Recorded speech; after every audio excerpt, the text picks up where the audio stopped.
ಪ್ರಿಯ ವೀಕ್ಷಕರೇ ನಮಸ್ಕಾರ. ನಮ್ಮ ಹಳ್ಳಿ ಸುದ್ದಿ ಯೂಟ್ಯೂಬ್ ಚಾನಲ್ಗೆ ಸ್ವಾಗತ. ಬೆಳೆ ವಿಮಾ ಹಾಗೂ ಪಿಎಂ ಕಿಸಾನ್ ಯೋಜನೆ ಬಗ್ಗೆ ಎರಡು ಬಿಗ್ ಅಪ್ಡೇಟ್ಗಳು ಬಂದಿವೆ. ಹೌದು, ಇದರ ಬಗ್ಗೆ ಸಂಪೂರ್ಣವಾದ ಮಾಹಿತಿಯನ್ನ ಈ ವಿಡಿಯೋದಲ್ಲಿ ತಿಳಿಸ್ಕೊಡ್ತಾ ಹೋಗ್ತೀವಿ. ದಯವಿಟ್ಟು ಸ್ಕಿಪ್ ಮಾಡದೆ ನಮ್ಮ ವಿಡಿಯೋನ ಸಂಪೂರ್ಣವಾಗಿ ನೋಡಿ. ಹಾಗೆ ನೀವು ನಮ್ಮ ಚಾನಲ್ ಅನ್ನ ಸಬ್ಸ್ಕ್ರೈಬ್ ಆಗಿಲ್ಲ ಅಂತಂದ್ರೆ ಈ ಕೂಡಲೇ ಸಬ್ಸ್ಕ್ರೈಬ್ ಆಗಿ, ಹಾಗೆ ಬೆಲ್ ಐಕಾನ್ ಕ್ಲಿಕ್ ಮಾಡಿ ಆಲ್ ಅಂತ ಸೆಲೆಕ್ಟ್ ಮಾಡಿ. ಮೊದಲನೇದಾಗಿ ಬೆಳೆ ವಿಮಾ ಪರಿಹಾರದ ಬಗ್ಗೆ ಇಲ್ಲಿ ತಿಳಿಸ್ಕೊಡ್ತಾ ಹೋಗ್ತೀವಿ. ನಂತರ 20ನೇ ಕಂತಿನ ಹಣ ಯಾವಾಗ ಜಮಾ ಆಗಲಿದೆ ಎಂಬುದನ್ನ ಮುಂದೆ ತಿಳಿಸ್ಕೊಡ್ತಾ ಹೋಗ್ತೀವಿ. ದಯವಿಟ್ಟು ಸ್ಕಿಪ್ ಮಾಡದೆ ನಮ್ಮ ವಿಡಿಯೋನ ಸಂಪೂರ್ಣವಾಗಿ ನೋಡಿ. ಕರ್ನಾಟಕ ರೈತ ಸುರಕ್ಷಾ ಪ್ರಧಾನಮಂತ್ರಿ ಫಸಲ್ ಬಿಮಾ ಯೋಜನೆಯಡಿ 2025-26ನೇ ಸಾಲಿನ ಬೆಳೆ ವಿಮೆಗೆ ನೋಂದಣಿ ಶುರುವಾಗಿದೆ. ಪ್ರಕೃತಿ ವಿಕೋಪ ಹಾಗೂ ಕೀಟ ರೋಗ ಬಾಧೆಯಿಂದ ಬೆಳೆ ನಷ್ಟ ಸಂಭವಿಸಿದರೆ ರೈತರಿಗೆ ಪರಿಹಾರ ನೀಡುವ ಮೂಲಕ ಭದ್ರತೆ ಕಲ್ಪಿಸುತ್ತಿದೆ. ಹೌದು, ಬೆಳೆಸಾಲ ಪಡೆದ ಹಾಗೂ ಬೆಳೆಸಾಲ ಪಡೆಯದ ರೈತರು ಬೆಳೆ ವಿಮೆಗೆ ಒಳಪಡುವ ಐಚ್ಛಿಕವಾಗಿರುತ್ತದೆ. ಬೆಳೆಸಾಲ ಪಡೆದ ರೈತರು ಈ ಯೋಜನೆಯಲ್ಲಿ ಭಾಗವಹಿಸಲು ಇಚ್ಛೆ ಪಡದೇ ಇದ್ದಲ್ಲಿ ಈ ಕುರಿತು ಬ್ಯಾಂಕ್ ವ್ಯವಸ್ಥಾಪಕರಿಗೆ ಬೆಳೆ ನೋಂದಣಿ ಅಂತಿಮ ದಿನಾಂಕಕ್ಕಿಂತ 7 ದಿನಗಳು ಮುಂಚಿತವಾಗಿ ಲಿಖಿತವಾಗಿ ಮುಚ್ಚಳಿಕೆ ಪತ್ರವನ್ನು ನೀಡಿದ್ದಲ್ಲಿ ಅಂತ ರೈತರನ್ನ ಬೆಳೆ ವಿಮೆ ಯೋಜನೆಯಿಂದ ಕೈಬಿಡಲಾಗುವುದು.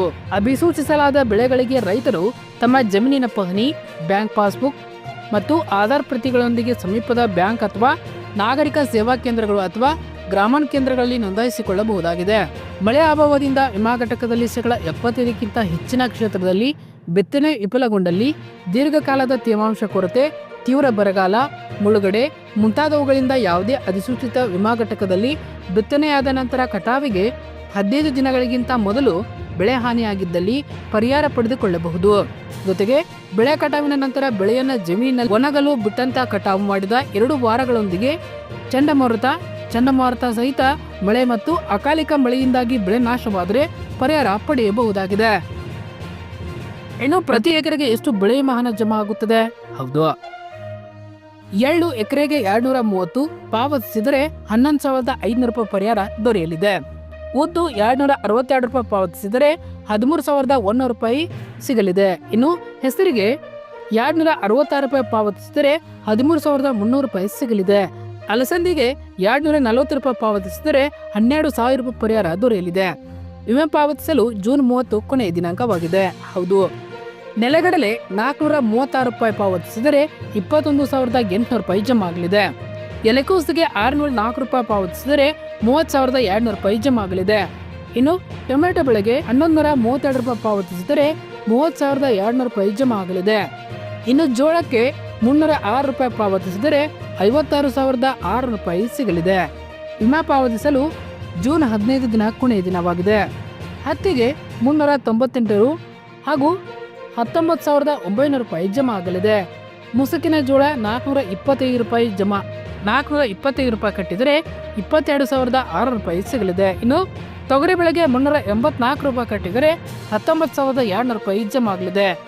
ರಾಗಿ ಬೆಳೆಗೆ 340 ರೂಪಾಯಿ, ಒಟ್ಟು 17,000 ರೂಪಾಯಿ ಜಮಾ ಆಗಲಿದೆ. ಇನ್ನು ರಾಗಿ ನೀರಾವರಿ ಬೆಳೆಗೆ 406 ರೂಪಾಯಿ ನೀವು ಕಟ್ಟಿದರೆ 20,300 ರೂಪಾಯಿ ಜಮಾ ಆಗಲಿದೆ. ವಿಮಾ ಪಾವತಿಸಲು ಜೂನ್ 31 ಕೊನೆಯ ದಿನವಾಗಿದೆ. ಭತ್ತ ನೀರಾವರಿ ಗೋಧಿಗೆ 746 ರೂಪಾಯಿ ಪಾವತಿಸಿದರೆ 31,300 ರೂಪಾಯಿ ಜಮಾ ಆಗಲಿದೆ. ಇನ್ನು ಹುರುಳಿಗೆ 406 ರೂಪಾಯಿ ಕಟ್ಟಿದರೆ 8,200 ರೂಪಾಯಿ ವಿಮಾ ಪರಿಹಾರ ದೊರೆಯಲಿದೆ. ವಿಮಾ ಪಾವತಿಸಲು ಆಗಸ್ಟ್ 16 ಕೊನೆಯ ದಿನವಾಗಿದೆ. ಮೈಸೂರು ಜಿಲ್ಲೆಗೆ ಟಾಟಾ ಎಐಜಿ ವಿಮಾ ಕಂಪನಿ ನಿಗದಿಯಾಗಿರುತ್ತದೆ. ತಾಲೂಕಿನ ರೈತ ಬಾಂಧವರು ಹೆಚ್ಚಿನ ಸಂಖ್ಯೆಯಲ್ಲಿ ಬೆಳೆ ವಿಮೆಗೆ ನೋಂದಾಯಿಸಿಕೊಳ್ಳಬಹುದು ಎಂದು ಕೃಷಿ ಸಹಾಯಕ ನಿರ್ದೇಶಕ ಬಿಡಿ ಜಯರಾಮ್ ಪ್ರಕಟಣೆಯಲ್ಲಿ ತಿಳಿಸಿದ್ದಾರೆ. ಇನ್ನು ಪಿಎಂ ಕಿಸಾನ್ ಸನ್ಮಾನ್ ನಿಧಿ ಯೋಜನೆ ಬಗ್ಗೆ ಇಲ್ಲಿ ತಿಳಿಸಿಕೊಡ್ತಾ ಹೋಗ್ತೀವಿ. ನಿಮ್ಮ ಹೊರೆಯನ್ನು ಕಡಿಮೆ ಮಾಡಲು ಸಹಾಯ ಮಾಡಲು ಪಿಎಂ ಕಿಸಾನ್ ಯೋಜನೆಯಿಂದ ಬರುವ 2,000 ರೂಪಾಯಿಯನ್ನ ನೀವು ನಿರೀಕ್ಷಿಸುತ್ತಿದ್ದೀರಾ? ಹಾಗಾದ್ರೆ ಇಲ್ಲಿದೆ ಮಾಹಿತಿ. ನೀವು ಒಬ್ಬಂಟಿಯಲ್ಲ, ಅನೇಕ ಕುಟುಂಬಗಳಿಗೆ ಆ ಸಣ್ಣ ಬೆಂಬಲವು ಬೀಜಗಳು, ದಿನಸಿ ವಸ್ತುಗಳು ಅಥವಾ ಶಾಲಾ ಶುಲ್ಕಗಳಿಗೆ ಹೋಗುತ್ತದೆ. ಆದರೆ ಪ್ರಧಾನಮಂತ್ರಿ ಕಿಸಾನ್ ಸನ್ಮಾನ್ ನಿಧಿ ಯೋಜನೆ ಒಂದು ಸರ್ಕಾರ ಯೋಜನೆಯಾಗಿದ್ದು ಇದು ಪ್ರತಿ ವರ್ಷ 6,000 ರೂಪಾಯಿನ ನೇರವಾಗಿ ರೈತರ ಬ್ಯಾಂಕ್ ಖಾತೆಗಳಿಗೆ ಕಳುಹಿಸಲಾಗುತ್ತದೆ. ಇದನ್ನ 2,000 ರೂಪಾಯಿಯಂತೆ 3 ಸಮಾನ ಕಂತುಗಳಲ್ಲಿ ವಿತರಿಸಲಾಗುತ್ತದೆ. ಪ್ರತಿ 4 ತಿಂಗಳಿಗೊಮ್ಮೆ ಪಾವತಿಸಲಾಗುತ್ತದೆ. ಆ ಸ್ವಲ್ಪ ಹಣವು ಬಹಳಷ್ಟು ಅರ್ಥಪೂರ್ಣವಾಗಿರುತ್ತದೆ. ವಿಶೇಷವಾಗಿ ವೆಚ್ಚಗಳನ್ನು ರಾಶಿಯಾಗುತ್ತವೆ, ವೆಚ್ಚಗಳಿಗೆ ಸಹಾಯವಾಗುತ್ತದೆ. 19ನೇ ಕಂತು ಫೆಬ್ರವರಿಯಲ್ಲಿ ಬಿಡುಗಡೆ ಆಗಿತ್ತು. ಈಗ 20ನೇ ಕಂತು ಜೂನ್ ಅಂತ್ಯದ ವೇಳೆಗೆ ಬಿಡುಗಡೆ ಆಗುವ ನಿರೀಕ್ಷೆ ಇದೆ. 20ನೇ ಕಂತು ಯಾರಿಗೆ ಸಿಗುವುದಿಲ್ಲ? ಇಲ್ಲಿ ತಿಳಿದುಕೊಳ್ಳಿ. ವರದಿಗಳ ಪ್ರಕಾರ ನೋಂದಾಯಿತ ರೈತರಿಗೆ ಮಾತ್ರ ಮುಂದಿನ ಪಾವತಿ ಸಿಗುತ್ತದೆ. ಅದು ಸರ್ಕಾರದ ಪಿಎಂ ಕಿಸಾನ್ ಯೋಜನೆಯಡಿ ಭಾರತದಾದ್ಯಂತ 6 ರೈತರು ಪ್ರತಿ ವರ್ಷ 6,000 ಪಡೆಯುತ್ತಾರೆ. ಈ ಆರ್ಥಿಕ ಸಹಾಯವನ್ನ 2,000 3 ಸಮಾನ ಕಂತುಗಳಲ್ಲಿ ನೀಡಲಾಗುತ್ತದೆ. ಕೋಟ್ಯಾಂತರ ರೈತರಿಗೆ ಇದು ದೊಡ್ಡ ಸುದ್ದಿ ಅಂತಾನೆ ಹೇಳಬಹುದು. ಪಿಎಂ ಕಿಸಾನ್ ಸನ್ಮಾನ್ ನಿಧಿ ಯೋಜನೆಯ 20ನೇ ಕಂತು ಈ ದಿನ ಬರಬಹುದು. ಕೋಟ್ಯಾಂತರ ಭಾರತೀಯ ರೈತರಿಗೆ ಇದು ಒಳ್ಳೆಯ ಸುದ್ದಿ ಬರಬಹುದು. ಹೌದು ಪಿಎಂ ಕಿಸಾನ್ ಸನ್ಮಾನ್ ನಿಧಿ ಯೋಜನೆಯ 20ನೇ ಕಂತು ಇದೇ ತಿಂಗಳು ಬಿಡುಗಡೆಯಾಗುವ ಸಾಧ್ಯತೆ ಇದೆ. ಅಧಿಕೃತ ದಿನಾಂಕವನ್ನ ಇನ್ನೂ ದೃಢೀಕರಿಸಲಾಗಿಲ್ಲ. ಹೌದು, ಮುಂದಿನ ಕಂತು 2,000ವನ್ನ ಅರ್ಹ ರೈತರ ಬ್ಯಾಂಕ್ ಖಾತೆಗಳಿಗೆ ಶೀಘ್ರದಲ್ಲೇ ನೇರವಾಗಿ ಜಮಾ ಮಾಡಲಾಗುವುದು ಎಂದು ನಿರೀಕ್ಷಿಸಲಾಗಿದೆ. ಮಾಧ್ಯಮ ವರದಿಯ ಪ್ರಕಾರ ಪಿಎಂ ಕಿಸಾನ್ ಮುಂದಿನ ಕಂತಿನ ಬಿಡುಗಡೆ ದಿನಾಂಕ ಜೂನ್ 20 ಎಂದು ಹೇಳಲಾಗುತ್ತದೆ. ಆದರೆ ಸರ್ಕಾರ ಇದರ ಬಗ್ಗೆ ಇನ್ನೂ ಅಧಿಕೃತ ದಿನಾಂಕವನ್ನ ಘೋಷಣೆ ಮಾಡಿಲ್ಲ. ನೋಂದಣಿ ಪೂರ್ಣಗೊಳಿಸಿದ ರೈತರು ಮಾತ್ರ ಪಿಎಂ ಕಿಸಾನ್ ಸನ್ಮಾನ್ ನಿಧಿ ಯೋಜನೆ ಲಾಭ ಪಡೆಯಲು ಅರ್ಹರು ಎಂದು ಕೇಂದ್ರ ಸರ್ಕಾರ ಇತ್ತೀಚೆಗೆ ಘೋಷಿಸಿದೆ. ಇದರರ್ಥ ಜೂನ್ 20ರಂದು ಬಿಡುಗಡೆ ಆಗಲಿರುವ ಮುಂಬರುವ 20ನೇ ಕಂತಿನ ಹಣವನ್ನ ನೋಂದಾಯಿತ ರೈತರ ಖಾತೆಗಳಿಗೆ ಮಾತ್ರ ವರ್ಗಾಯಿಸಲಾಗುತ್ತದೆ. ಈ ಅವಶ್ಯಕತೆಯ ಬಗ್ಗೆ ತಿಳಿದಿದ್ದರೂ ಅನೇಕ ರೈತರು ಇನ್ನೂ ಕೂಡ ತಮ್ಮ ನೋಂದಣಿ ಪ್ರಕ್ರಿಯೆಯನ್ನು ಪೂರ್ಣಗೊಳಿಸಿಲ್ಲ. ಮಾಧ್ಯಮ ವರದಿಗಳ ಪ್ರಕಾರ ತಹಸೀಲ್ ಪ್ರದೇಶದ 66,900 ಅರ್ಹ ರೈತರಲ್ಲಿ ಇಲ್ಲಿವರೆಗೆ ಕೇವಲ 35,429 ರೈತರು ಮಾತ್ರ ನೋಂದಾಯಿಸಿಕೊಂಡಿದ್ದಾರೆ. ಉಳಿದ 30,580 ರೈತರು ಮುಂದಿನ ಕಂತಿನಿಂದ ವಂಚಿತರಾಗಬಹುದು. ಪ್ರಮುಖ ಹೂಡಿಕೆದಾರರು ರೈತರು ನೋಂದಣಿ ಈಗ ಕಡ್ಡಾಯವಾಗಿದೆ. ಹೌದು, ಪಿಎಂ ಕಿಸಾನ್ ಪ್ರಯೋಜನಗಳನ್ನು ಮಾತ್ರವಲ್ಲದೆ ಕೃಷಿ ಇಲಾಖೆಯಿಂದ ನಡೆಸಲ್ಪಡುವ ಎಲ್ಲಾ ಇತರೆ ಯೋಜನೆಗಳನ್ನು ಪಡೆಯಲು ರೈತರು ಕಿಸಾನ್ ನೋಂದಣಿ ಪ್ರಕ್ರಿಯೆಯನ್ನು ಪೂರ್ಣಗೊಳಿಸುವುದನ್ನು ಸರ್ಕಾರ ಕಡ್ಡಾಯಗೊಳಿಸಿದೆ. ಆದಾಗ್ಯೂ ಈ ಪ್ರದೇಶದ ಸುಮಾರು 47% ರೈತರು ನೋಂದಾಯಿಸಿಲ್ಲ.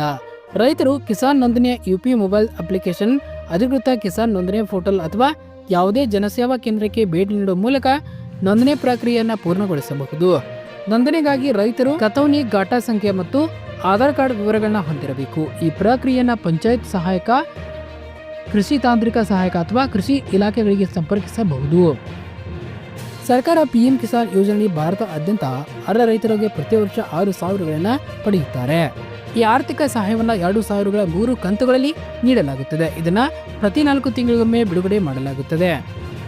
ನಿಮ್ಮ ಖಾತೆಗೆ ಮುಂದಿನ ಕಂತು ಜಮಾ ಆಗಬೇಕಂದ್ರೆ ಆದಷ್ಟು ಬೇಗ ನೀವು KYC ಮಾಡುವುದು ಕಡ್ಡಾಯವಾಗಿದೆ. ಹೌದು, ನೀವು KYC ನಿಮ್ಮ ಮೊಬೈಲಲ್ಲಿ ಮಾಡಬಹುದು. ಅದರ ಲಿಂಕು ನಮ್ಮ ಡಿಸ್ಕ್ರಿಪ್ಷನ್ ಬಾಕ್ಸ್ ಅಲ್ಲಿ ಕೊಟ್ಟಿರ್ತೇವೆ. ಆ ಲಿಂಕ್ ಮೇಲೆ ಕ್ಲಿಕ್ ಮಾಡಬೇಕು. ಆಗ ಈ ರೀತಿ ಪೇಜ್ ಓಪನ್ ಆಗಿರುತ್ತದೆ. ನಿಮ್ಮ ಆಧಾರ್ ಸಂಖ್ಯೆಯನ್ನು ನಮೂದಿಸಬೇಕು. ನಂತರ ಮುಂದಿನ ಆಪ್ಷನ್ ಮೇಲೆ ಕ್ಲಿಕ್ ಮಾಡಿದಾಗ ಆಗ ನಿಮ್ಮ ಮೊಬೈಲ್ಗೆ ಲಿಂಕ್ ಆಗಿರುವ ಮೊಬೈಲ್ ನಂಬರ್ಗೆ OTP ಬರುತ್ತದೆ. ಆ OTPನ ಅಲ್ಲಿ ನಮೂದಿಸಿ. ಈಗಾಗಲೇ KYC ಆಗಿದ್ರೆ ಆಲ್ರೆಡಿ KYC ಡನ್ ಎಂಬ ಆಪ್ಷನ್ ಕಾಣುತ್ತದೆ. ಇಲ್ಲ ಅಂದರೆ ಆ OTPನ ಅಲ್ಲಿ ನಮೂದಿಸಿ ನೀವು KYCಯನ್ನು ಪೂರ್ಣಗೊಳಿಸಬಹುದು. ಧನ್ಯವಾದಗಳು. ಇದೇ ರೀತಿ ಹೆಚ್ಚಿನ ಮಾಹಿತಿಗಾಗಿ ನಮ್ಮ ಹಳ್ಳಿ ಸುದ್ದಿ ಯೂಟ್ಯೂಬ್ ಚಾನಲ್ ಅನ್ನು ಸಬ್ಸ್ಕ್ರೈಬ್ ಆಗಿ. ಧನ್ಯವಾದಗಳು.